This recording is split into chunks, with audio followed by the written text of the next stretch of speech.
Good morning, New Eden! Today is October 9th, 2022, and this is the Federation Frontline Report. I'm your host, Frozen Fallout, and my co-host is Nightflyer. Dilly to all my space knights and warriors. Thank you to joining into the podcast. Awesome, thank you for being here, Nightflyer, and today we are going to be interviewing Chaunnay Solette of the Horngry Corporation and Kurruk Arnook of the Fliet Pizza Delivery. Both of these are members of the Percussive Pizza Time Diplomacy Alliance that has sprung up for fighting in the Gallente militia and faction warfare. So how's space treating you these days, Chaunnay and Kurruk? Very well.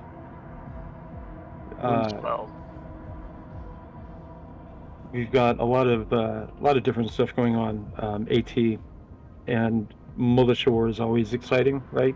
There's always something going on. Yeah, yeah. There's always systems to fight and try and flip or try and stop them from being flipping. We flipped a system just recently, didn't we? And then we protected a system. We flipped. And lost the system. Then we lost a system. Wait, what did we lose?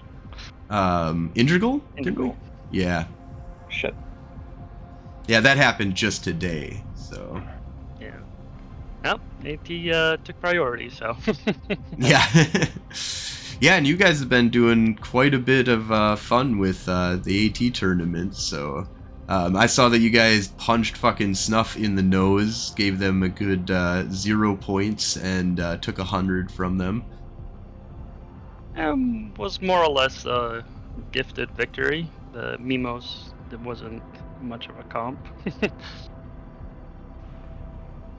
Yeah. Yeah, that was the one, right, where they sent, didn't they, like, basically yeet a stabber into you, and then it was all over?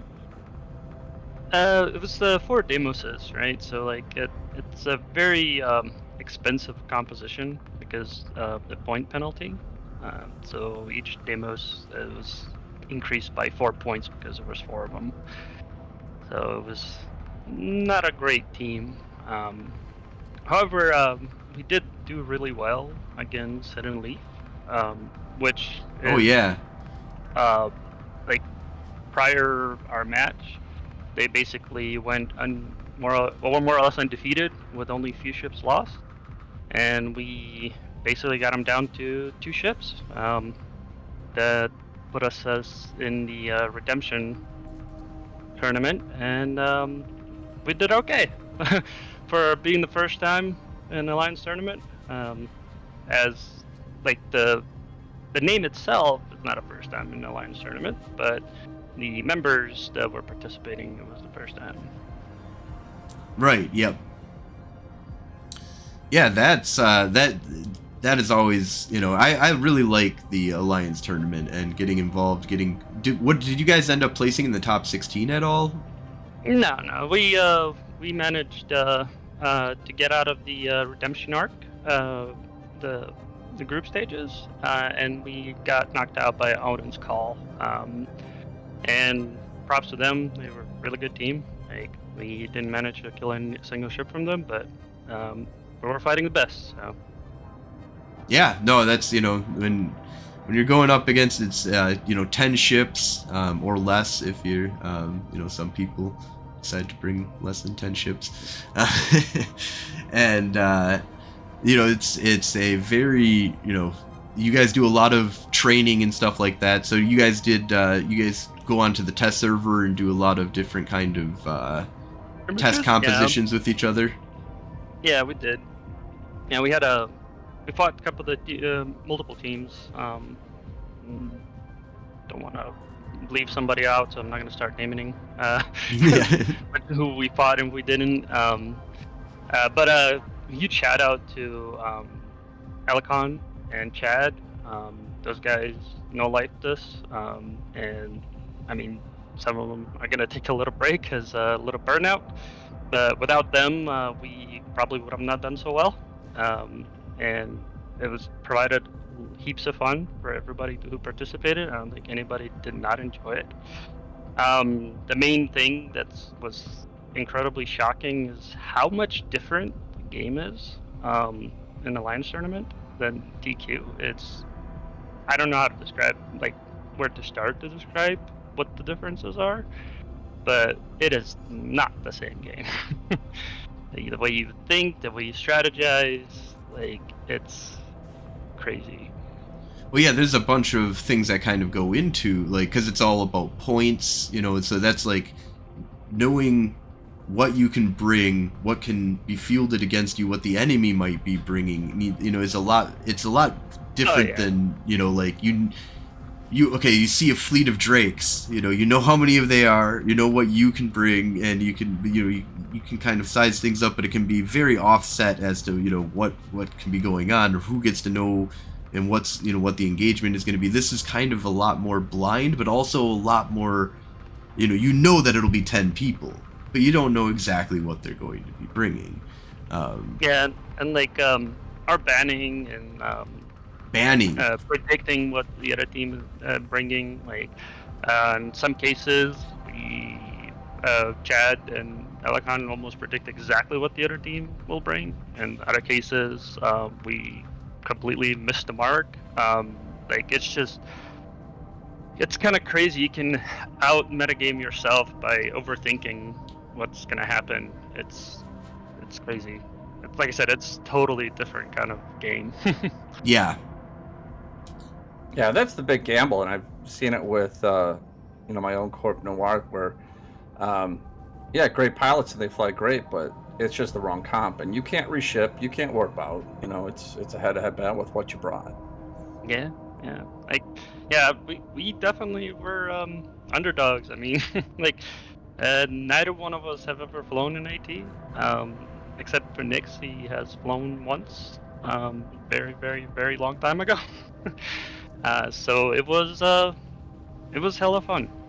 We're definitely doing it next year. Gonna come a little bit more prepared than we did this year. We're gonna start practicing from now. Lessons learned. EQ, but just piloting somewhat similar ships, comps, and like strategy. Like for example, one of the things that that's also similar to AT. I mean, not by close margin, but one of the things that me and Elecon, when we participate in the proving grounds, Mm-hmm. the whole idea of not just going in guns blazing, right? Like collectively, like sitting, waiting, adjusting the situation, like assessing the situation before. Yeah, learning that burning. you don't have to do anything for the first 60 seconds, and makes you invulnerable. But then also knowing that if you're not moving, then people can actually like get into spots on top of you. Yeah, the proving grounds is kind of interesting. I haven't done a whole bunch with it, but I really, I think it's a good addition to EVE. It does suck that it kind of is in its own realm and it's not part of the sandbox and stuff like that, but it does create something that is unique for EVE. You know, you're gonna get the 1-on-1 or the 5v5 or well, I don't know if they've gone to 5v5, but they've done at least 2v2 I've seen for sure, and stuff like that. Yeah, and so like free for all is cool too. Like the same thing goes for Alliance tournament as well, where you do have some of that time to assess the situation, but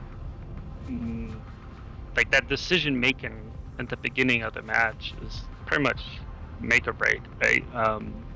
Target calling super important away at the beginning.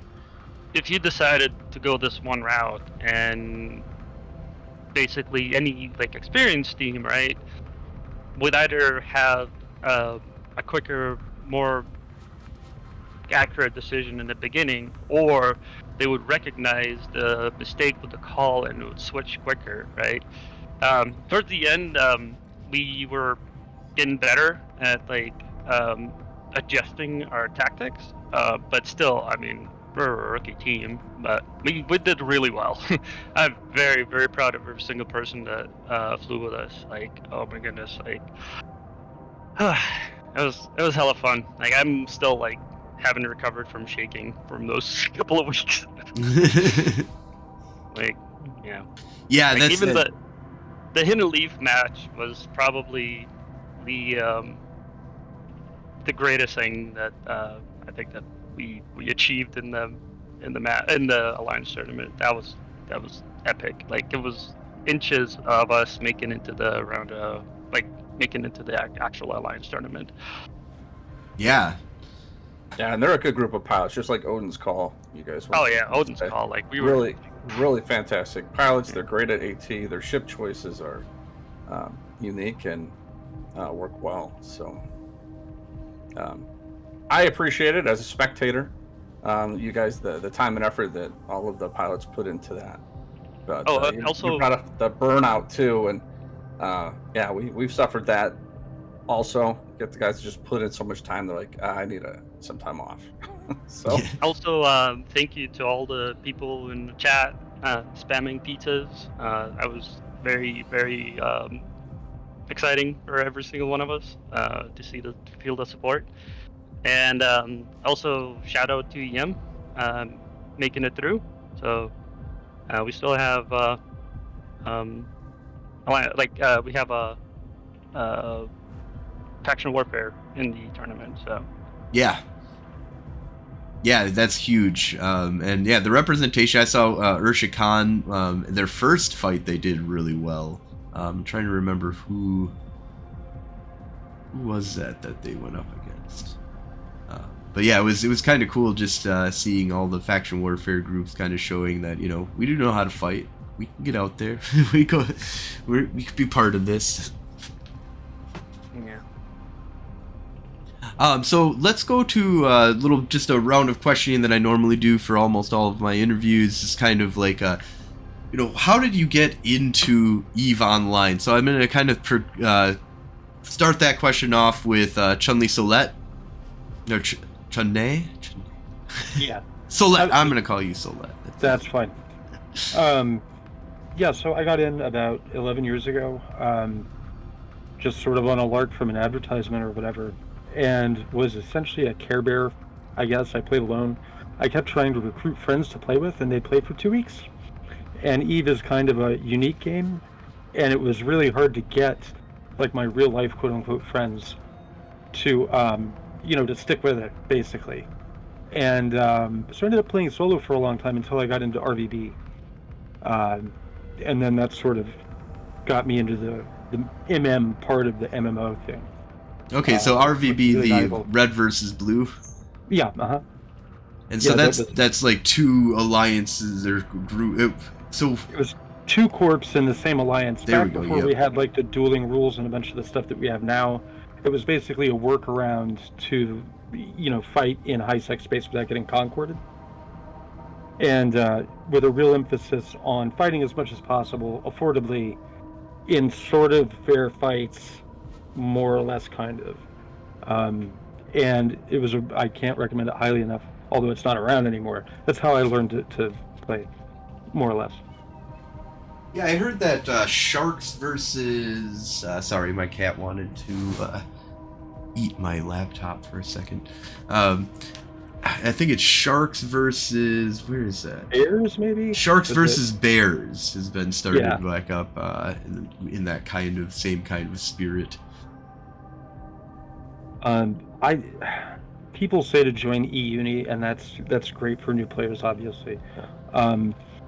But if nothing else, you learn to lose ships and not care about it, which is the most important thing you can learn in EVE. Totally. And if it hadn't been for that, I would have quit 6 months after not having progressed in EVE at all. I really appreciate the time I spent there.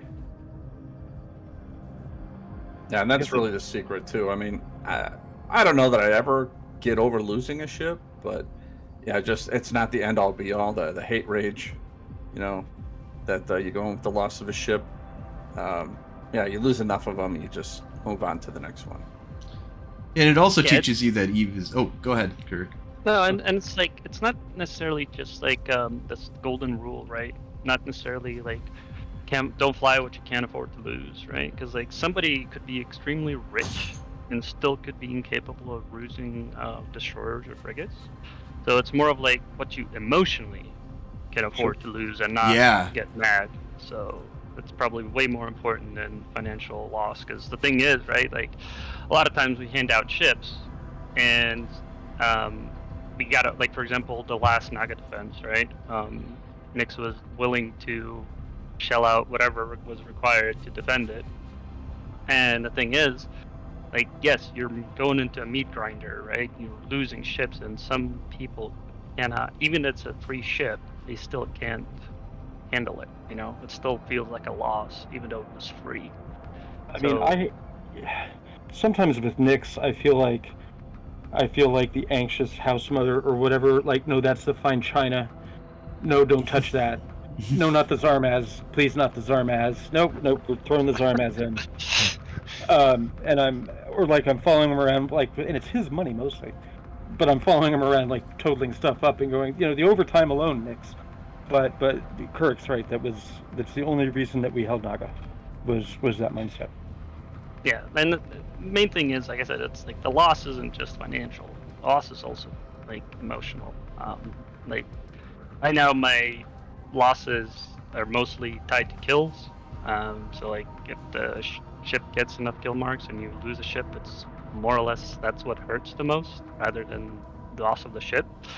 Like the Myrmidon had 23 kill marks, and that was at that time was my highest kill count, and that sucked. What is your highest card? Sorry. Right now it's 25. It's on a Dramiel, on a different account. Right. Yeah, I've definitely lost some okay kill marks, but I've actually somehow been able to not get it good enough to the point where I've actually got more than like 15 on a ship. I just go out and I get burned and die so often that I've actually been able to evade the loss of like kill marks and been like, oh damn, like that was my kill mark ship. But I've definitely had friends who have been like, that had 25 kill marks on it. Fuck. Like, yeah. I mean, you get attached, you know? Like, it's each one of those marks is a story, so...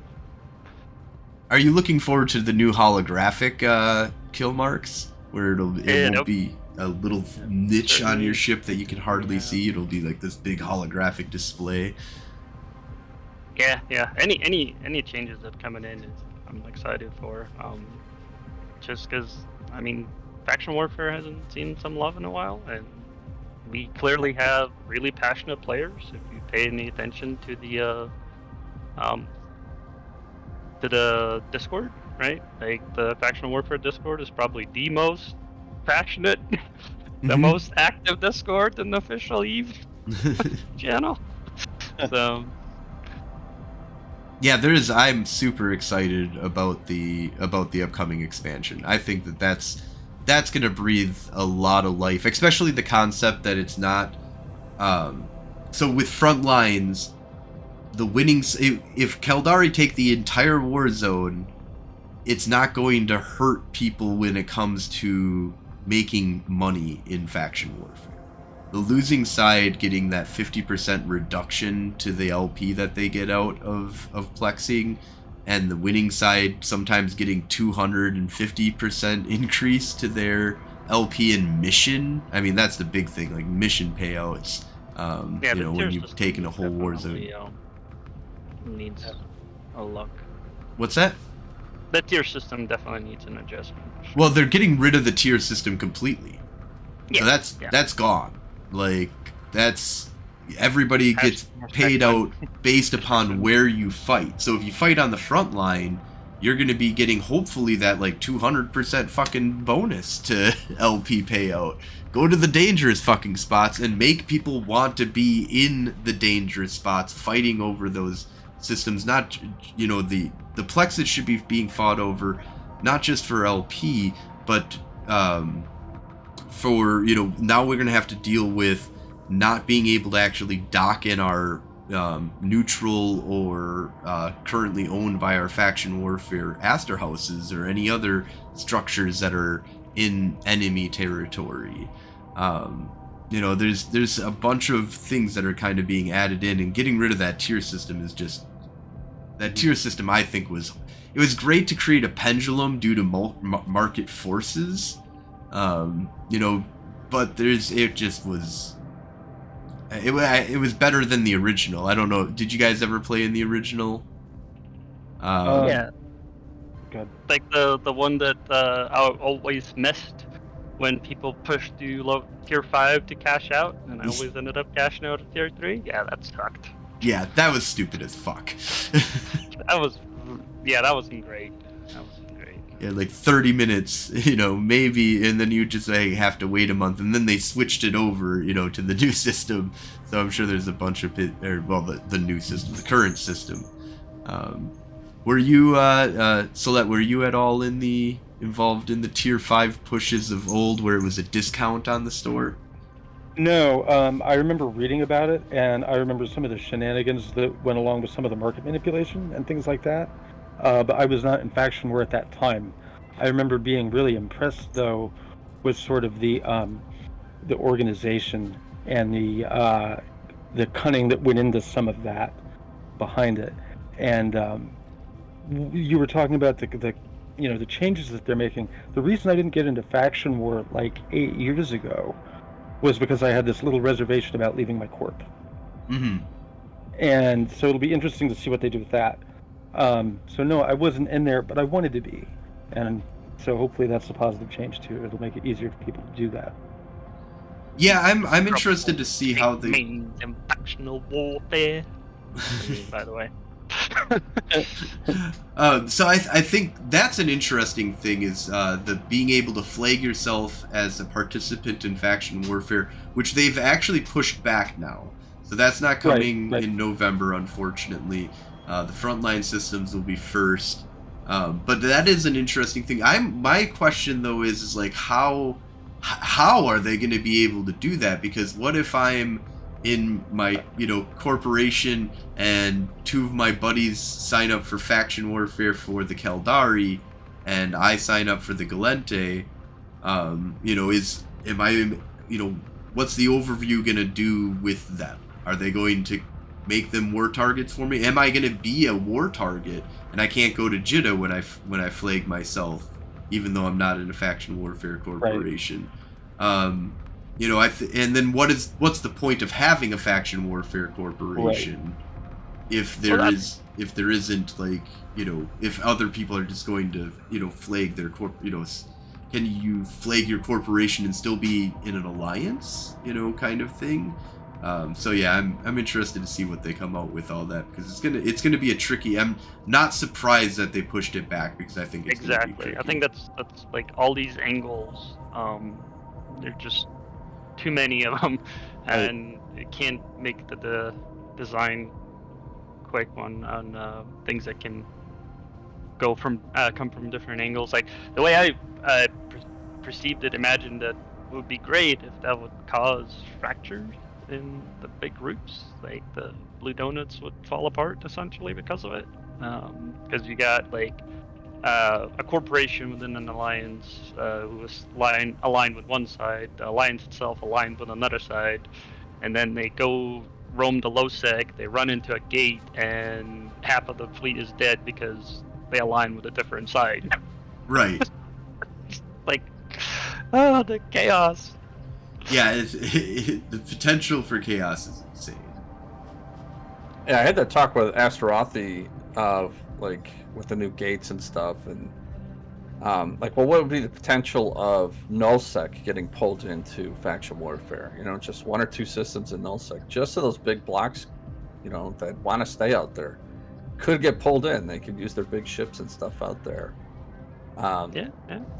It's a potential down the line. I don't see it happening soon, but I could definitely see it occurring, and the impact that it could have within faction warfare and player activity. Yeah, and the idea of getting pirate factions involved in faction warfare, I think would be really cool. Either having their own little thing, or Yeah, there's definitely a lot of room for expansion in faction warfare. So it's just nice to see these little steps going forward. You could also hope. You could also hope that they delayed the launch, maybe to include the pirate faction, but that's might be too much to hope for. No, yeah, I think that they've said that that's going to be that's going to be anything to do with other factions coming in is quite a ways off. And then Fleablock from chat says, could there be some way to make faction warfare able to influence the economy somehow? Maybe with BPCs. Oh, it already does. Oh man, yeah.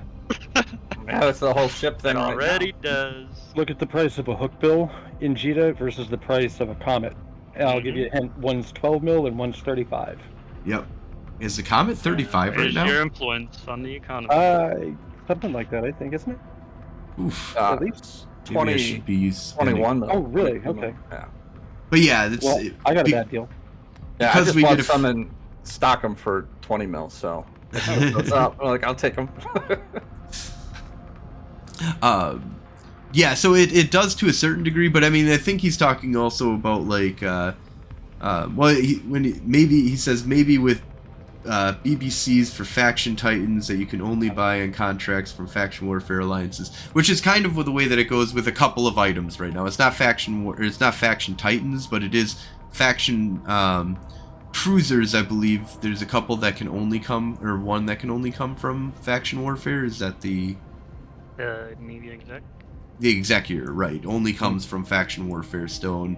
The Dominic's, the Brutic. No, Dominic's. Yes, the Dominic's Navy issue only comes from faction warfare currently. And with the pendulum swing of this, whoever gets more points has, more control over the war zone and puts points into their systems, gets a better, LP payout per Plex and mission, heavily influences the market on that. That's why we see the hook bill as being extremely cheap, but the Comet almost twice as much in expense to buy it for, at the very end in the market in JITA kind of stuff. I think that's going away with this getting rid of the tier system. Which is going to be really nice. It's going to be but it'll be more about in the war zone, who's stopping who from actually plexing at that point to make money. Yeah. Yeah, just jumping back to Fleablock, making faction warfare relevant to nullsec politics. And I think that's the big question here is, If you do allegiance, if you do allegiance, it will affect the politics. Oh yeah. How do we get them out of their current kind of meta, the things that they want to do? They want to have their big wars, but what does goons do if they're not fighting against Fred? I mean, how many potential enemies do they have, or that conflicts can they have where they're just not going to steamroll everybody? Well, and sort of the reverse of that too is how do you make sure that if you interconnect them more tightly, how do you stop the current faction war from turning into the stasis that is null block, right? We don't want that, presumably. We don't want a blue donut, right? We don't want people cutting deals with Calmill and Galmill and Amarmill where we all, where we have a cartel or something. Yeah, it's a balance and it's delicate kind of thing that I think when it comes to how much the null blocks can be of influence. But I think that one of the things that I think, instead of the allegiance system, and what I almost predict is that there's going to be a difference between being in faction warfare and being in the allegiance for faction warfare. So the militia, being in the militia versus having allegiance to the faction. Right. So the being allegiance to the faction will probably give you reasons to be in low-sec, killing people, doing stuff, mining, building for the allegiance, and then that will be helping with this new system because the system's going over from being like, it doesn't matter what plex you're doing, it doesn't, they all cost the same, winning a system is not really that huge of a thing, and it takes a long time in order for it to happen. To a system that's so they get rid of the tier system, but then they add in this whole advantage system, right? So, and the advantage, from my understanding, is going to be how quickly you can plex that system. So it going from weeks and days to plex systems on front line, that could start moving very quickly if one side has a whole bunch of these advantage points, and they're going to be these structures in space that you're going to drop in order to get an advantage. There's and I think that there's going to be activities that everybody can participate in that will give one side or another an advantage in a system control. And we're kind of seeing with these gates, systems will have a reason for controlling them. You want to control them, you'll get a bonus, like the gate. In this case, the gate will only be open for whatever side owns the system. And it's actually possible the Gallente aren't going to be building this gate, but they will. It's just going to take 6 months longer than. Well, the question is CCP going to have a hard line and say, this is it? You didn't do it. It was tweeted, well, not tweeted, Discord message that at the current rate, Gallente is not going to happen. Yeah, so that's what I've heard, is that there is going to be a official stop time for this event, and if you haven't hit your quota, then you don't get your gate. And so and it's not that big of a hit to us, to be honest. It's already in Gallente space. We have a nearby Gallente system that's high sec into that constellation, but it is kind of huge for the Keldari because they get one that's like deep inside of our low sec territory. And it's close to Jitta, so they can just now have like one jump deep into low sec from high sec, and a high sec that's close to Jitta for them, which actually could help us as well. Like neutrals can still use this system, gate. Gallente technically can use the gate as well, so having a closer connection to Jitta is way more important anyways. Hey, kill mark gone. What's that? And I just lost 8 kill marks. Oh no! You're out flying around causing chaos. Tristan. Long live Tristan. Oh, my man. highest kill ship is I think 13, and Samson gave it to me. So. Yeah, Samson's good at getting kill marks on long-lived ships. He hates it when one of those fuckers get blown up. Real quick, I'm just going to take it back to another, just want to ask the same question of you, Kurruk. How did you get into EVE Online, and when did that start? So Kurruk was exclusively born to be in factional warfare. At the time, I run a local meetup group in Colorado, and at the time, there were 5 members in Aileron Robotics who were in Colorado. And I was like, oh, you guys do this stuff, let me try it. And the rest of it is history. Interesting. So how did you get involved in EVE Online in general then, as a human? So my older character, he basically, the way I started playing EVE was at the time it was like, WoW was a thing, MMOs was a thing in 2007. And at the same time, I was interested in Linux, and I was like, okay, well, what MMO can run on Linux? And it was EVE Online.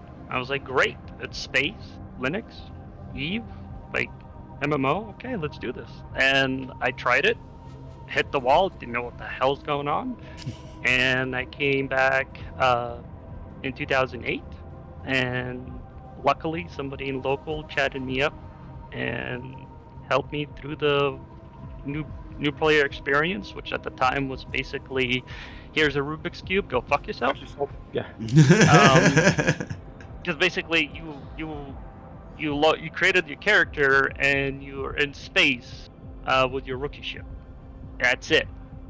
There's no hello, goodbye, nothing. Like, you're you're in space. And I was like, okay, so how the hell do you move WSD? That's didn't do anything. And it's like, what is this box on the right? What, like, Yeah. and then like, while I'm figuring this out, a guy comes with me and he's like, hello, welcome to whatever, EVE Online or whatever. And it's it was a person from, let me look at my corp history.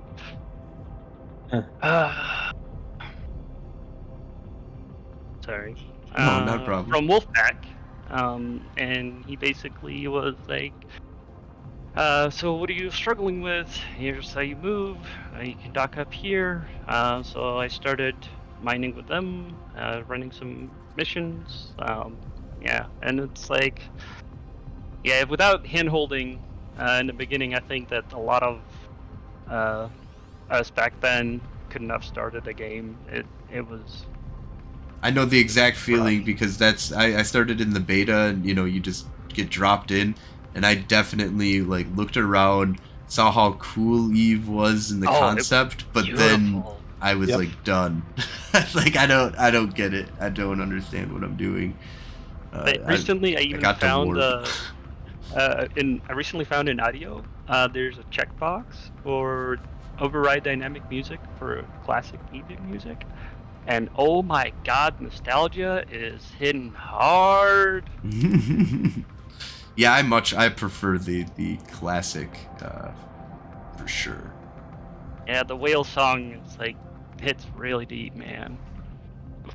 It's not the favorite, but it's the iconic. Actually, for 2013 FanFest, they did the full orchestra, harpa, and like live music, full orchestra. Oh, great times. Yeah. So Fleablock says, but more alliances side with one faction, the less you benefit. So people back the opposite faction, but then you don't want the blue done it.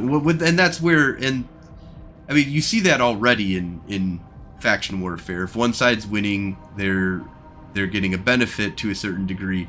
But market forces also do, when it comes to at least making ISK, do come back around, and it becomes a lot more profitable for having the Gallente win than it is for the Caldari to win eventually when you've been getting beat down so badly. That if you switch that side over and get them to start winning, it's not going to be as much benefit to own the entire war zone now, because we're not, I mean, as soon as the new expansion comes out, winning is not going to matter as much anymore. And the side that is losing more than likely has a lot more fucking targets out there that are a lot, especially let's say if like they're feeding a bunch of new players into the Caldari because of having a trade hub and stuff like that. It's going to make the trade hub, sorry, everybody's got a trade hub, but the trade hub of Jeddah is beneficial for the players. But I think that there's there's going to be a bunch of people who want to shoot people who are going to come over to the Gallente, because there's not going to be a bunch of targets all over the fucking place for the Gallente. There's going to be a bunch of Caldari targets out there to shoot, and it's a lot more fun when you have more targets running around. And we won't have this thing that forces you to have market forces being really crazy in the back and forth of this all, because where you fight is going to matter instead of who you're fighting for. Yeah, so like for example right now, so data cores are the easiest way to cash out because of the volume, and the Gallente data cores are the most expensive one right now is the plasma physics for 3,000 ISK per LP, versus if you look at Caldari loyalty point stores, the highest one you can get is rocket science. Oh no, actually, graviton physics for 1,300, right? So basically, your Gallente LP will buy you more than Caldari LP at the moment. And the worst part too is that a lot of the current Caldari players have stockpiled loads of LP. Like I wouldn't be surprised that some of them sitting in 20s and 30 millions of LP. Yeah, barely even which trying. I'm at like 3 million LP. Which means they're all right now just doing golden hands, waiting for the change to come in, right? And when the changes come into the LP store, hopefully balancing out, giving each faction something to buy, what will happen is that Kaldari will basically be worthless for a very long time, the Kaldari LP, because of how much have they earned being in tier 3, tier 5, running missions for like the last not like 2 years, like a year and a half. So yeah, so if you want better LP, Gallente is definitely a better LP. Yeah, that's what I need a class on. We talked about that about 2 streams ago. Was the use of the LP store. There is not a lot of information for a new player.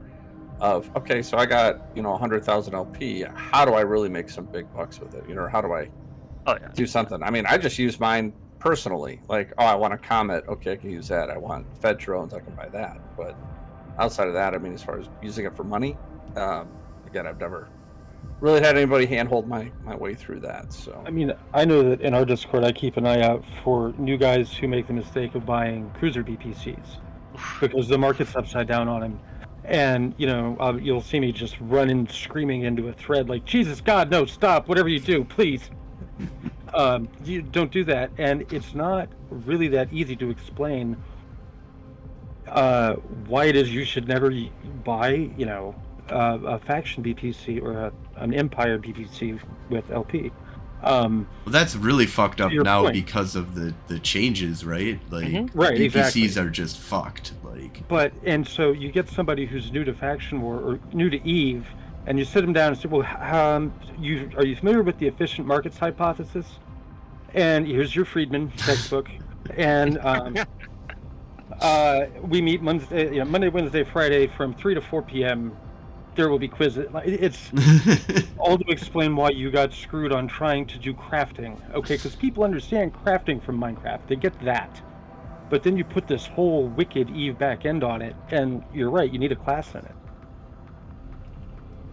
Yeah, I think that the LP store is one of the most fucked up aspects of faction warfare money making. It's interesting. There's a whole thing to it that like you could like a whole other game of EVE Online that's being played on the market. But I don't want to play that. Right. I'm always just shooting for like I want to get 1 million ISK for 1,000 LP.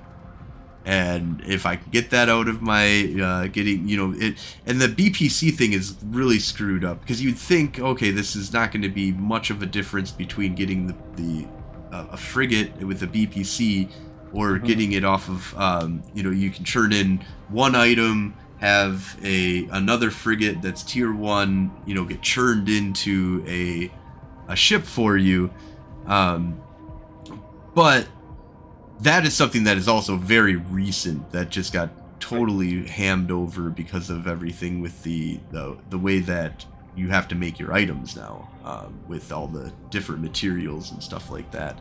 But in general, though, there are some base items, but there is a whole ships that are special to the game, or even Pocos can be kind of nice sometimes. They go much slower, but you get some decent LP payouts for them. If you do take your time, right, you can make loads of ISK with LP, but I mean, you got to take your time with it. Yes. Yeah, look for the advantages in the market. Yeah. I was helping one of the new guys, and he's like, "Yeah, I have a 300,000 LP," and I'm like, "Well, no, that's 3 billion sitting right there." Well, not 3 billion. 300 million. Yeah, 300 million. So yeah. Yeah, but then because I was a recruiter for a brief time with Idaron, and Idaron has a pretty good buyback scheme through contract and blah blah blah blah blah.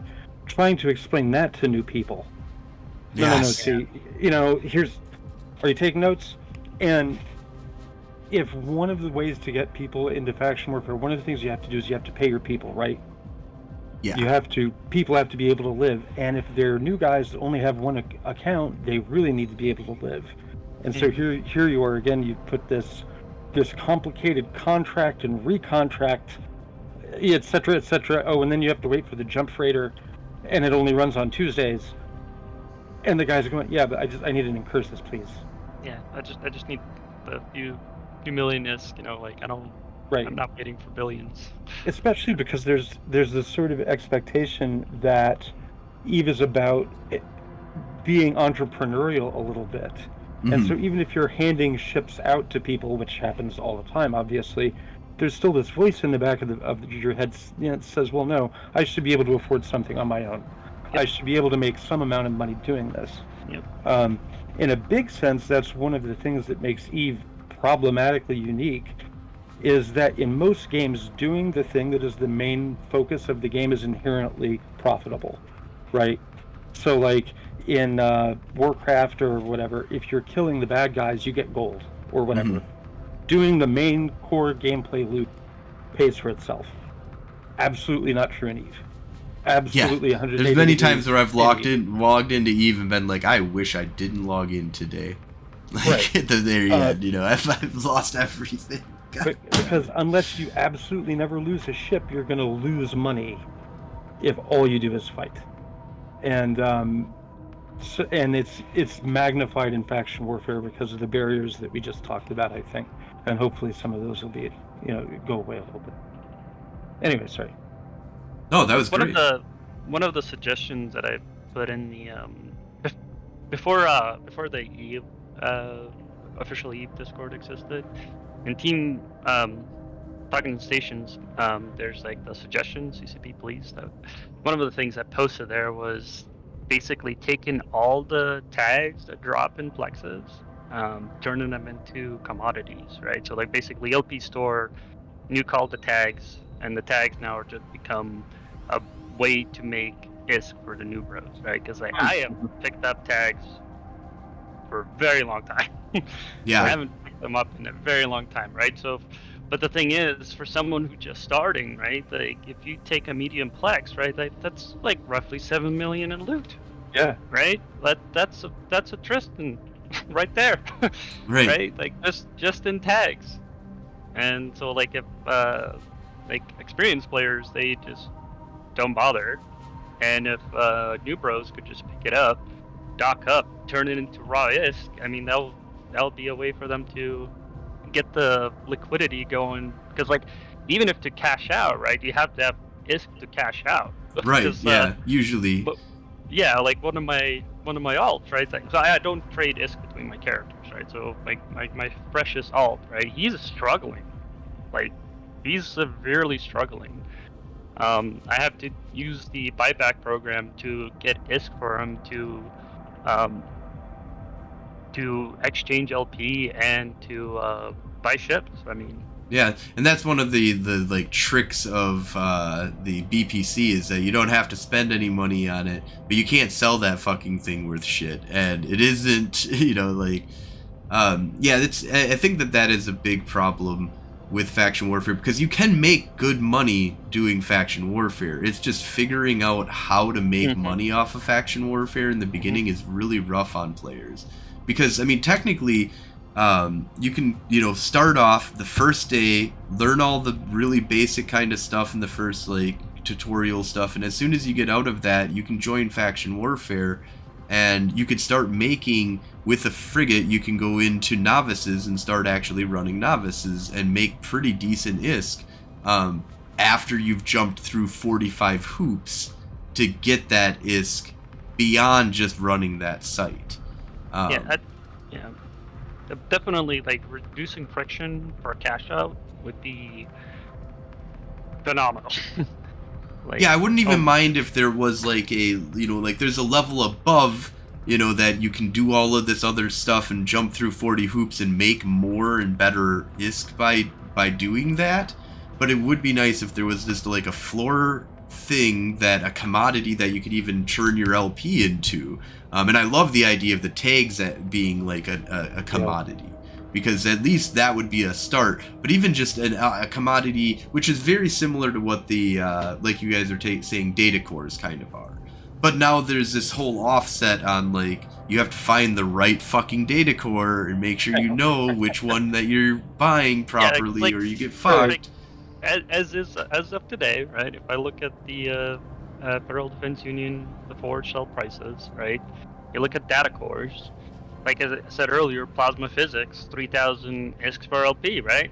That's huge. Huge. That's huge. Yeah, but if you end up like, oh, data cores, let me buy 500 of each, right? Yep. Mechanical engineering is at 379 negative. You lost money. Right. And how in the world a new player would even fathom to like know that that's the case, right? That's why you tried to put the fuzzworks in like Corp MOTD, you know, like trying to show like where like how to like cash out. But the thing is, like, I bet like even with all the links and whatnot you put in anywhere, there's still players who come into faction warfare, they run some plexes, they eventually run out of this, and then they leave, right? Mm-hmm. Not knowing that they probably have accumulated like a million ISK, right? A million LP, and that's like, and that's like a billion ISK more. That's you know. At worst a billion ISK. At best, it's probably 3 billion ISK sitting, and for him, like, he has, or her, I have no idea that even the money exists there, right? Because like I was talking, so I killed one of the Caldari guys. He just joined, and he was flying a hookbill, and I was like, no, a comet, and I was like, why are you flying comets and you flying for Caldari? Like, you could be getting your comets way cheaper if you fly for Gallente. And then he was like, oh, how does that work? And I was LP, and he was like, what is LP? And I'm like, oh my goodness, like, yeah, like you're missing out on the reason to fight for a lot of people. So yeah, like it's definitely some sort of tutorial or an LP is 100% required. I mean, yeah, player corporations can fill the gap, but like CCP should at least make an effort into pointing out, hey, like, LP is where the money is, right? Like, yeah, it should be like the part of the tutorial. You're losing is like you're actually making, like, in essence, you can sustain yourself flying T1 frigates indefinitely, because just capturing few plexes buys you another frigate. Yeah, and if you're not tech 2ing it all out and stuff like that, like in the very beginning, like this, you can get like hundreds of ships. Lose ships. Yeah, like never needing to buy it. That's why all my characters came back to faction warfare, is just because like Kurruk was having so much fun. Like, yeah, it was cheap ships, right? Like Tristan is hands down my favorite, right? And like it's just so sustainable. Like I can keep losing them day in, day out, and I'll have more risk than I lost. It's great. Yeah, no, that's something that I think is just epic about, like, the reason why I keep on coming, I've been in faction warfare since almost day one. I feel like it was day one. It could be a little bit off on maybe a month or two, but I got into faction warfare as soon as I possibly could, basically. I've loved this whole idea that we were going to go out into the war zone and CCP was going to tell us that we need to kill each other, and now we're just going to go constantly kill each other. And I've gone off to 0.0, I've lived off in the north and the south, I've been part of the Northern Coalition, part of Goons, part of Interstellar Alcoholic Conglomerate back in the day, and there is nowhere else that I feel like I can live in EVE where I can just undock and know that there is 10 fights in the next 10 hours definitely for me to be had solo if I want. Along with possibly jumping up with a bunch of, like, a standing fleet that it's actually standing and doing something, usually in the war zone. Like, there's a lot of times that I've joined 0.0 and it's like, join the standing fleet and you sit around waiting for some group to go do something or whatever, and maybe you're ratting or something like that to make some money, but you're not putting yourself into any kind of danger until you get back into your ready and there's some fleet flying around or whatever. Faction warfare is where you just undock and there's fucking people blowing each other up, good fights being said in local all over the fucking place. You don't even need to be part of faction warfare to participate in this stuff. Yeah, like the one thing that I do not miss about and all is like waiting to undock. That's that I do not miss that. I love the fact that like, hey, I feel like flying this, and I'm going out and almost guaranteed to get a fight. Might not be even, might have to run, right? But I encountered someone. I didn't sat and waited for something to happen, and then somebody outformed someone else, and then we log off because blue balls. Because yeah, and Matt Morrell says like playing cards. Boredom, yeah, right? Like, oh my god, like what the hell, like. Yeah, I remember back when you could do Texas Hold'em with EVE Online. I remember being a part of many fleets playing Texas Hold'em, caring about what was going on in Texas Hold'em way more, because that was way more ISK on the line than what was going on. Lotteries, yep. So I got out of doing like mining and stuff. You sit there doing ice mining while watching Netflix. So then EVE's something I'm doing in the background instead of something I'm actively participating in. Yeah. And there is always a waiting. The one thing is so Matterall does point out the waiting games. There is always even in faction warfare. It's a shorter, I feel like, waiting game. But I've always equated EVE to very close to fishing. Especially if you're doing like gate camping is a really great example of ice fishing, basically. Like, you're just sitting around in the cold waiting. Even sitting in a plex is sort of fishing too, right? Right.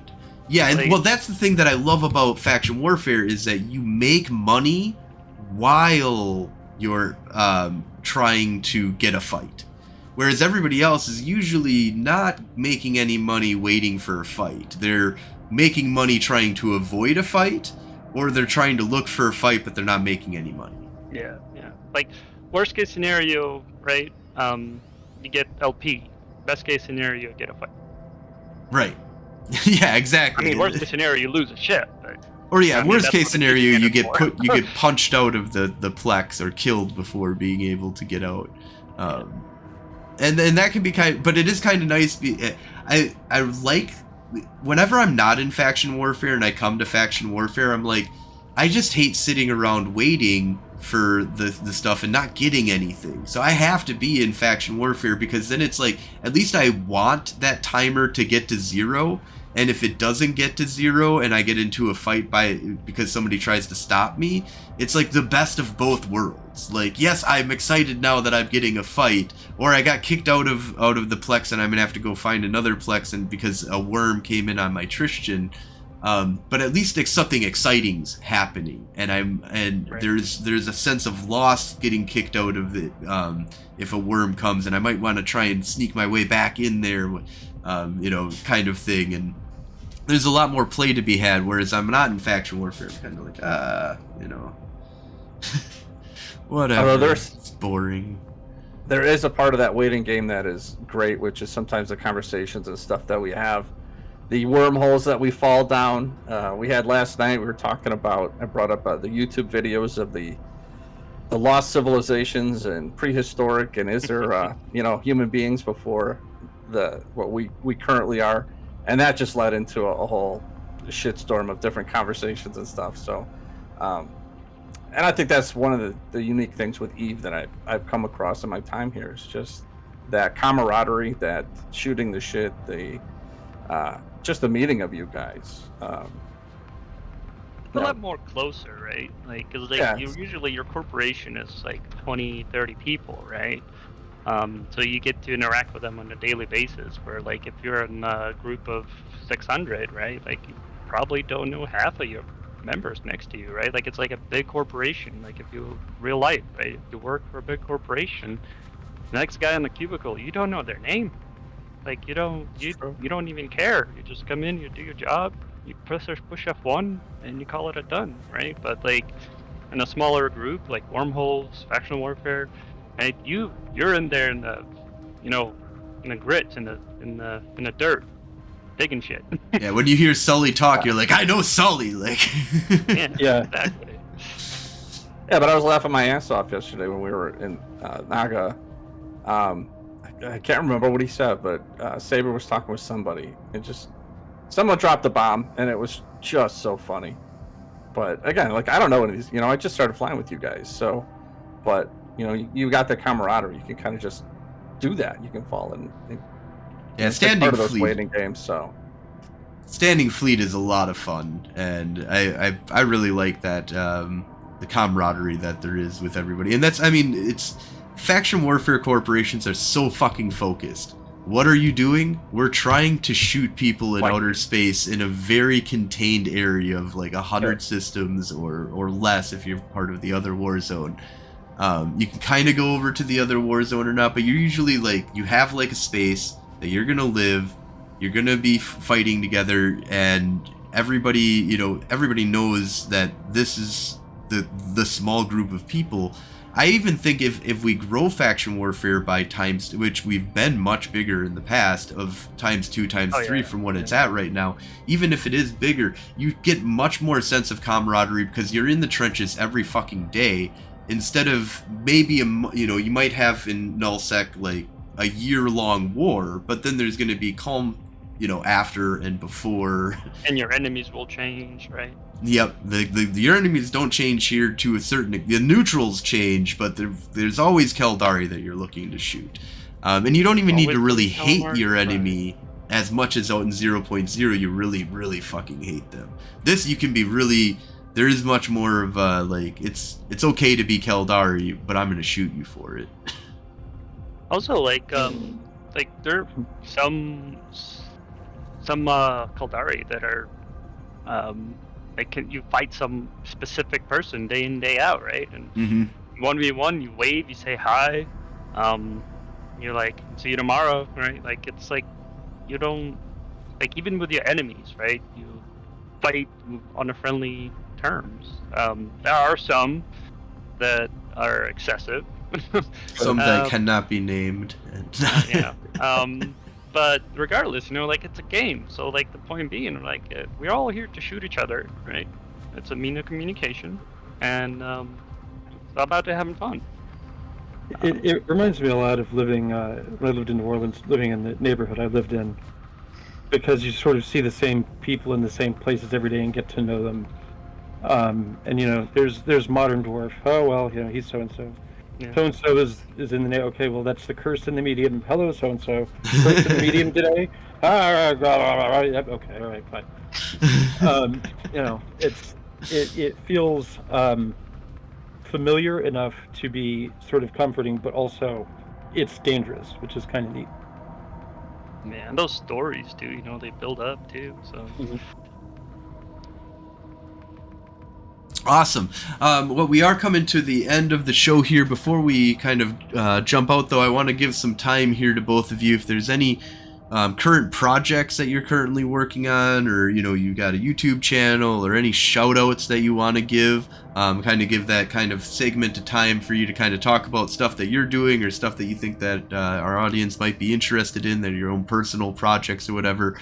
So starting off with Kurruk, is there any shout outs you want to give, or any major projects or cool events or YouTube channel that you got out there? We are coming back to the Market Hub conversation you mentioned earlier. We are going to Freeport a Sodio in Hades. We're gonna have fireworks, and I believe it's at 0300, right? Mm-hmm. Oh. Is it 03 or 0100? I've been getting conflicting. 03. 03. Yeah, so if you want to come and have fun today, come down to Hades. We're going to have fireworks in the Sodio. So Yeah, come have fun. Also, if you want to help us keep going back and forth on the name of the structure, so suggestions are welcome. My suggestion was, hey, die less and buy more. That's awesome. I like that. Why is it Or not trade that? more. Why is it not that? That's what I gave. I gave that already to Nick. So, and he said golden. The only thing is, but we want to die more, so so die more, have fun. It's reverse psychology. And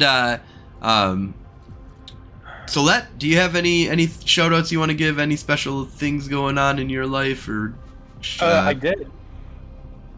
Oh, go ahead. No, Kurruk stole mine. Oh, that's it.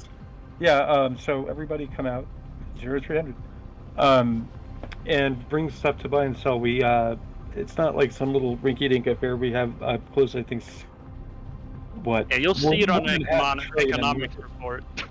Yeah, if you look at like the cost index and stuff like that, you'll see it spiking. It's more, the goal for the Freeport is to be more than just like a hub-specific militia. It's intended to be, and it will be accessible to everybody, Freeported, even yes to color. So it's everything you could possibly want is seated there. It's a big deal. Please do come out. Awesome. Yeah, that's great, because having a seated market, it's huge. That's so important to be able to I just want to buy a stabber and get all of these things, and if I can get that in Haydealies and undock and go shoot shit, the fun that'll be had. It's currently at a point that we can absolutely be undersold. The point is not just to dump all this stuff on the market and then choke everybody out. The point is to develop sort of in a user base and an industrial base here, so that this little area can flourish for everybody. Yeah, come to the war zone, make shit, and die. Yep. Yes. Yeah, I got a whole hanger for scrap metal I need to get rid of, so. Throw it on market. And before we go, actually, there was a new person that said that they're just third into the game here. Descendancy, I think is, if I'm saying that correct. Do either of you two have any suggestions for what to do for a third day person into the game? Getting comms. Getting comms. That is the single best predictor of long-term success in EVE. Getting comms. Easier to help, easier to guide, especially like with Discord, right? Like, you can share the screen, they can share the screen, you can walk them through. So yeah, so get in an organization that has that, or join faction warfare, which is free for you to do in order to get involved in that. Very dangerous. But yeah, a bigger point then is join a group. It's a team game more than any other one, and get friends. Even if you're gonna do solo stuff, to be honest, get in a group, because it'll make that. Find the group that does the solo stuff that you want to do, and like if you want PvP solo, faction warfare is a great place for it. But there's a lot of things you got to learn about this. If you want to go to wormholes, that's a whole other ball game, and you're gonna have to go and hang out with wormhole people to learn those things. You'll be killed and eaten. Danger! The worms eat you. They do. And if you do get into a corp and you don't like it, go find a new corp. Yep. There's a lot out there. I spent way too much time in a corp that was dead, and it set my game back. So yeah. Don't get fixated. Yep. Yeah, and Matterell says, even if you're doing explorations and stuff like that, you can talk to the people while you're out doing your explorations and getting all this kind of stuff. Like, it's huge. So, incoming raid from where? From the universe? But yeah, so definitely lots of cool stuff to do out there. Oh wow, talking in stations, thank you so much, Matterall, for the new views here. We're actually wrapping up the show here, but I am going to be continuing on doing some PvP here in a little bit. But we're just kind of wrapping things up. We're talking just to give all the new viewers that just kind of came in here, just to let you know that we're hanging out with Chaunnay, blah blah. Sean's fine. Chaunnay Solette. Solette and Kurruk of the Percussive Pizza Time Diplomacy. We just got done talking about all the cool things that are happening in faction warfare here, and definitely looking forward to the expansion that's coming out. But even without the expansion, there's tons of cool shit to do. There's just lots to learn. You can learn a lot about it from this podcast. We do this every single Sunday at 2200 Eve time. That's about 5 p.m. Central Time in the U.S. And thank you guys for coming on. Thank you so much for the raid. And well, now I feel like we should keep talking about stuff. I don't want to leave now. I mean, we could do a little bit if you guys got some time. We could talk a little bit more about some stuff. I actually do have to go. I'm sorry.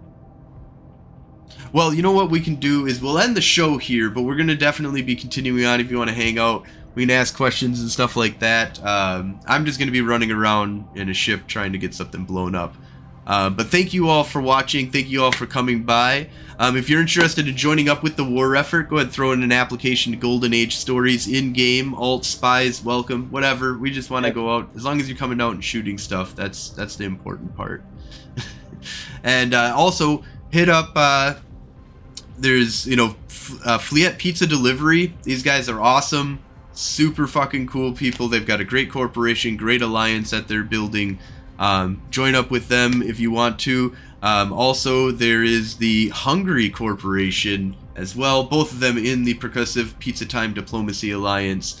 And are you guys accepting corporations? What are you guys doing with, do you know anything about your guys' policies regarding a corp wanting to join? Yes, we are going to open up the doors since the Alliance tournament is over. That's awesome. That's something that's really cool about faction warfare. You can jump into faction warfare with a corporation and build it from the ground up. I've done it once before. I'm doing it again.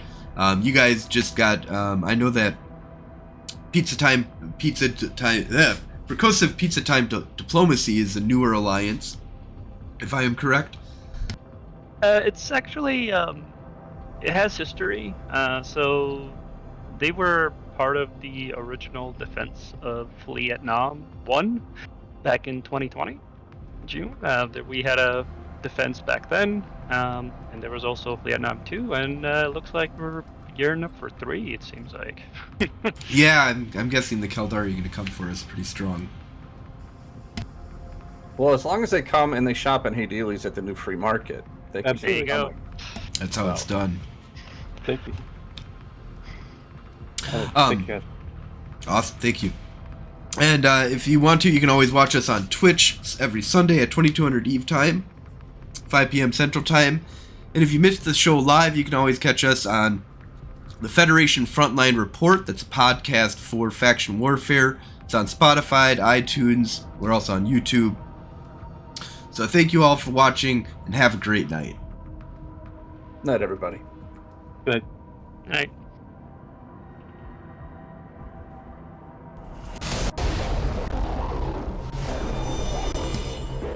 This is the part where the interview ended, huh?